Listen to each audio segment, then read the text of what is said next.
Shalom, selamat pagi saudara-saudara. Apa kabar saudara hari ini? Saya percaya saudara ada dalam sukacita Tuhan. Pagi hari ini bersama saya Pendeta Dewayan Budi Kerti, mari kita bersama-sama berdoa, membaca dan merenungkan firman Tuhan sebelum kita beraktivitas hari ini. Mari kita berdoa. Bapa di sorga, di dalam nama Tuhan Yesus, kami bersyukur untuk hari ini, hari yang baru yang Tuhan Yesus sediakan bagi kami. Jika kami masih hidup hari ini, semua itu karena anugerah-Mu. Kiranya roh Tuhan dengan segala hikmat-Mu akan menolong dan menuntun kehidupan kami. Kami rindu hidup kami hari ini memuliakan Tuhan dan menjadi berkat bagi setiap orang. Bapa, kami akan membaca dan merenungkan firman Tuhan. Kiranya roh-Mu yang kudus menolong kami, supaya kami dapat memahami dengan benar firman-Mu. Kami mau dan terus melakukan dengan setia di dalam kehidupan kami. Di dalam nama Tuhan Yesus Kristus kami sudah berdoa dan mengucap syukur. Amin. Saudara-saudara, pembacaan firman Tuhan pagi hari ini terambil dari Injil Matius pasal 15 ayat yang ke-14. Kita membaca bersama-sama. Biarkanlah mereka itu. Mereka orang buta yang menuntun orang buta. Jika orang buta menuntun orang buta, pasti keduanya jatuh ke dalam lubang. Saudara-saudara, judul renungan kita pagi hari ini, dituntun orang buta. Saudara-saudara yang dikasihi oleh Tuhan, seperti orang buta menuntun orang buta, demikianlah kata Tuhan Yesus tentang orang Farisi.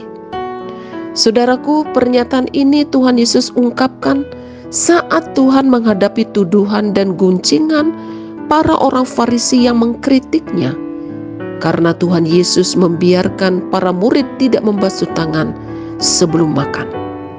Saudara-saudara, ini bukan semata bicara tentang kemunafikan. Maksudnya adalah orang-orang Farisi mengajar tapi tidak bisa melakukan apa yang mereka ajarkan.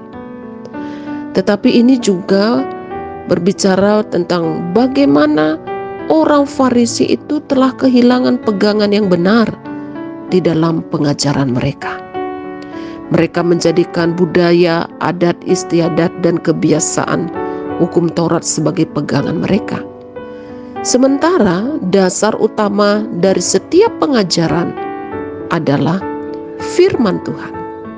Saudaraku yang dikasihi oleh Tuhan, orang buta menuntun orang buta hanya menghasilkan celaka bagi keduanya.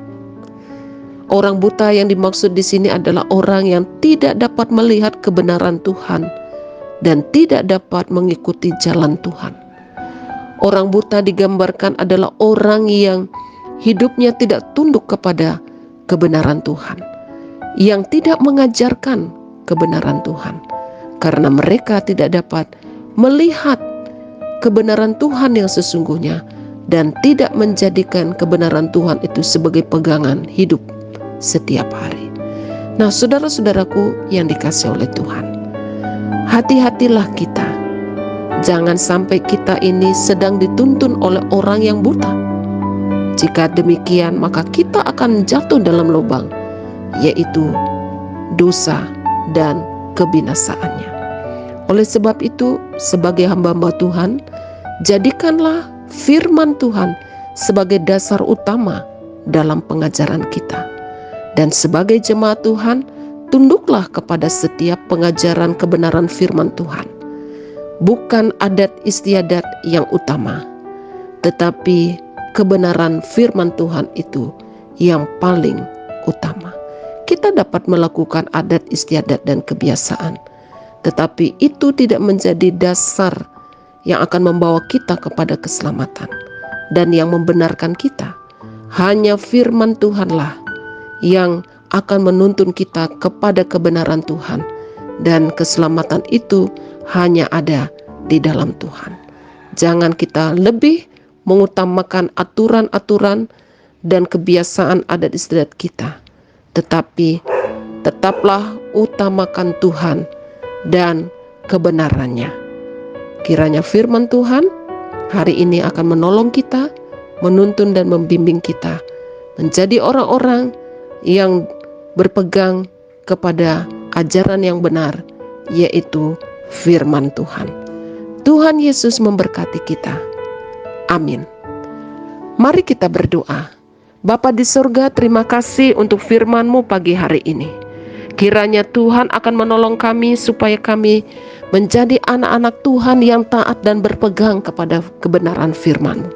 Ampuni kami Tuhan jika dalam perjalanan hidup kami lebih menekankan adat istiadat dan aturan-aturan manusia, sehingga kami mengabaikan kebenaran Tuhan. Terima kasih untuk firman-Mu pagi hari ini Bapa. Hamba berdoa menyerahkan untuk seluruh kehidupan jemaat GKO Solo Fide Sentani dan juga saudara-saudara kami yang sudah dengan setia mendengarkan kebenaran firman-Mu. Kiranya Roh Kudus akan menolong dan menuntun kehidupan kami hari ini, memberkati apa yang kami usahakan dan kerjakan, memberkati setiap tugas tanggung jawab pelayanan kami, kehidupan rumah tangga kami, sebagai suami istri, sebagai single parent. Tuhan akan tolong kami. Terima kasih Bapa. Jika ada di antara kami yang sakit, Tuhan akan menyembuhkan. Yang lemah imannya kiranya Tuhan menguatkan. Dan mereka yang saat ini bersyukur atas pertambahan usia, Tuhan melimpahkan panjang umur, damai sejahtera dan sukacita. Terpujilah nama Tuhan. Di dalam nama Tuhan Yesus Kristus kami berdoa dan mengucap syukur. Amin. Saudara-saudara, selamat beraktivitas. Tetaplah semangat dan percayalah Tuhan Yesus beserta dengan kita. Jika saudara diberkati oleh firman Tuhan ini, bagikanlah kepada keluarga, saudara, sahabat dan juga teman. Tuhan Yesus memberkati.